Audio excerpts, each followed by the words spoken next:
Bastion is the most revered realm in the Shadowlands, per the lore. It doesn't matter whether you like it or dislike it because the NPCs have a different story. In this video, I'm going to begin summarizing every single quest pertaining to the first chapter in Bastion, and that has something to do with this symbol right here. Mainly this video, and this channel for that matter, is for those who skipped reading all the quests because they felt rushed to get to level 60. And now they want to go back and know exactly what happened. So if you fit that category, then let's jump in and find out what's going on in World of Warcraft.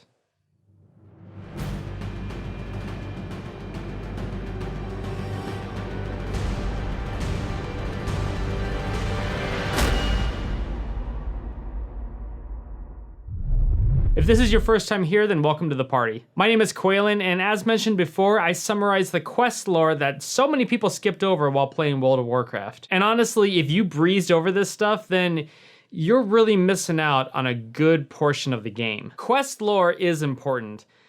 Not all of it is great, but it does tell a story, and we're gonna break it down right here. So if this is the kind of stuff you like to watch, then make sure to hit that subscribe button. I'd love to have you here for the journey. Okay, let's do a little recap of the last episode. Last time you escaped the Maw and arrived in Oribos. After speaking with the Overseers, you learn about the Arbiter. She's the one who judges every soul that arrives here in the Shadowlands, but now she's been put to sleep after being attacked. Because she's basically out of commission, every soul that now comes here goes straight to the Maw, which leaves the Shadowlands in an anima drought. After explaining certain details to the Overseers, you're directed to open a gateway to Bastion. And once you get there, you're to speak with the Archon, hoping to solve the problems regarding the anima drought and finding more information as to who captured the Alliance and Horde leaders, that being Anduin, Thrall, Bane, and Jaina. But if you'd like to see the whole episode that goes over every single quest in detail, then go ahead and click this link right over here. Okay, let's jump into Bastion and see what's going on over there. Once you land in Bastion, you run up and speak with Kalea. She's really surprised that you arrived here in Bastion because the gateway has been closed for such a long time. But she welcomes you and says that you're to become a Kyrian because of your deeds in life, and yeah, she thinks that you're dead,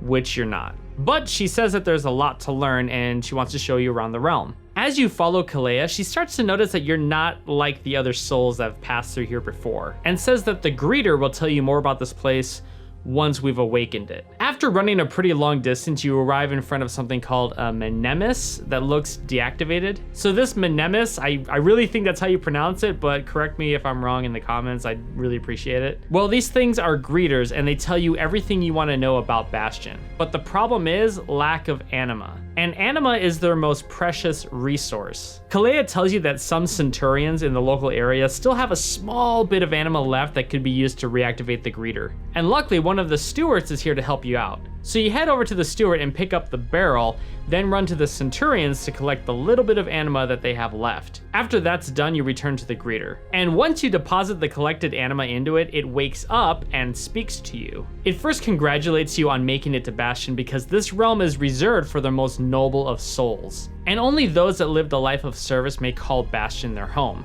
So there's one bit of proof that Bastion is revered over all the other realms. This place is reserved for the most noble of souls, so the Arbiter isn't going to throw just anybody in here when they're judged. Mnemis says that you must have a ton of questions. And yeah, you can ask a lot of questions, but you also mentioned that you're not dead. So it asks you where you're from, and you reply that you're from Azeroth. This doesn't really compute with the greeter because it doesn't understand that you're a living thing in Bastion. And in that case, it just goes off of its protocol and tells you to go visit these 3 stations in preparation for living here. So I guess we're just gonna be going with the flow and doing the normal stuff as if you were dead. So you run over to the bench and have a seat for the first presentation, and an image of a greater Mnemis shows up. It tells you that as you venture among those in Bastion, you'll learn virtues of purity, courage, humility, wisdom, and loyalty. And you'll be able to cleanse yourself of your mortal flaws and whatnot and blah blah blah. You're getting ready to become a Kyrian. Awesome. After that, you run over to the pool and are told to step into it. Once you do, you begin to wash away the pain of stepping through the veil. But a twisted image of a dark Kyrian appears before you, which Kalea finds really weird and says that she'll meet you at the other greeter. I really think that her reaction was a bit lacking because that should have freaked her out and it should be really concerning to her. Now you leave the pool and run over to the bells of Bastion and are told to listen to them so that it'll calm you and whatnot. So you hit the bell and the image of a greeter shows up telling you how the Vespers of Bastion aren't just some instrument, but their voices draw forth the lingering burdens of one's former life. Now you make your way to the final station, which happens to be the paperwork area. Once you get there, you're told to add your name to the list.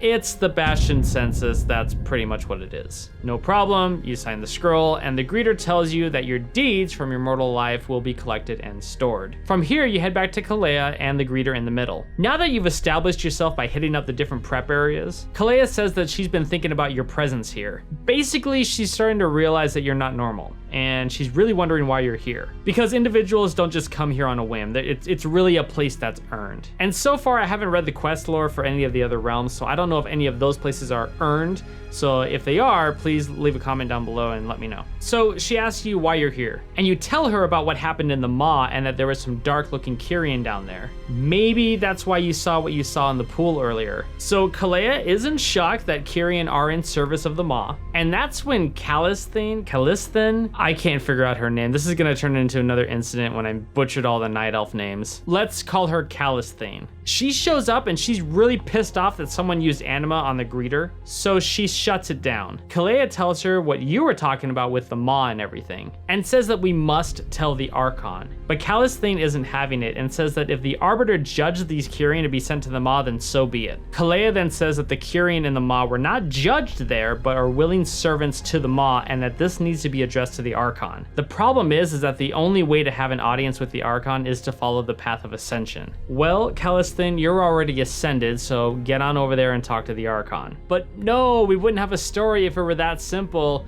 You gotta do it. So you run up to Calisthen, and basically she tells you that you're not destined to become Kyrian, but you could learn about their ways. Pretty much, you're gonna walk the path to speak with the Archon and not her. So Calisthen reminds Kalea that she knows the path better than anyone, and now she wants her to take you on it. Wow, the Ascended ones are lazy. Either they're lazy or they've got really important things to do, but I think this is a pretty important subject. Now you head out with Kalea, and on your way down the path, she tells you that she was almost ascended, but then the drought happened. After that, Kalea says that we can seek out her soulbind named Pelagos at Aspirant's Rest. So you continue down the road until you get there. Once you arrive, you run up to where Pelagos is supposed to be, and an aspirant defender tells Kalea that he's already started the ritual, which doesn't sound like a good thing because Kalea says that we have very little time. She says that a ritual cleansing can be a very painful thing, and it looks like Pelagos was attempting to cleanse himself. But in the process, he's released a bunch of negative memories that have turned into these things. So you need to take 12 of them out. Now you get to learn what the heck a soulbind really is. As mentioned before, Pelagos is Kalea's soulbind. He's her brother, closest friend, mentor, student.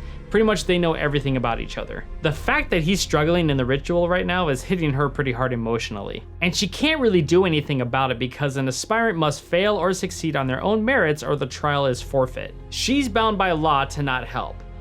But you aren't. So Kalea wants you to basically cheat the system and bring Pelagos back to her. From here, you head over and kill the 12 memories. Then you head inside of the cave and down to where Pelagos is at. Once you get to him, you find him trapped by an excruciating memory. And after fighting it off, Pelagos is freed and runs out of there after thanking you. So now you follow him out and arrive back to the top to find Kalea chewing Pelagos out for attempting the ritual by himself. When you run up to them, Kalea thanks you in her own way for killing the rampant memories, while Pelagos rewards you with the courageous aspirant's breeches for pretty much saving his life. Now that Pelagos is safe, you've successfully completed the first chapter in the Bastion storyline, but there's more to come as Kalea has an idea to help you gain an audience with the Archon. So that completes the first chapter of Bastion, which we'll go ahead and just mark off right now. Things seem a bit off in this storyline. The whole ritual thing kind of caught me off guard. A little bit of backstory before running into that situation would have been really nice. Like, what is a ritual cleansing for and whatnot? And maybe I missed something in the past, so if you know, then go ahead and leave a comment down below. But other than that, at least we've got one chapter down. Not very exciting, but I'm really hoping that things start firing up here pretty quick. Again, if this is your kind of thing, then make sure to hit that like and subscribe button, as well as the bell icon so that you're notified when I drop a new episode. And as always, a huge shout out to the Patreon members for supporting this channel. It really does help with your contributions, and I'm really happy to have you along for the ride. Looking forward to continuing the quest lore breakdown in Bastion, and we'll see you next week when we find out what's going on in the Tales of Azeroth. In this video, I'm going to begin summarizing every single... There it is! My water.